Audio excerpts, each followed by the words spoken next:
لا تنسوا بأن هناك الآن في محيطنا الجهوي هناك قضايا خطيرة جدا لعدم استقرار هذه المنطقة، وبالذات الجزائر مستهدفة.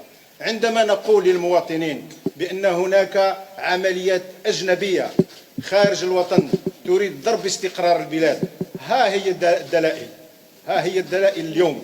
عندما نرى في كل حدودنا، في كل الفضاء المغاربي والإفريقي الدائر في حول الجزائر، هناك مخاطر وهناك عدم استقرار وهناك حروب وهناك محاولات، وهناك الآن اليوم هناك إرادة حقيقية في حدودنا لوصول حتى الكيان الإسرائيلي والصهيونية في قرب حدودنا. ولذلك حذاري عندما نقول للمواطنين وللشعب الجزائري يجب أن نتكاتف، يجب أن نحل مشاكلنا الداخلية بيننا، ويجب أن نعمل بجهود بتضامن وبمحبة وبأخوة لإيجاد طريق الأحسن، الطريق للخروج من هذه الأزمة.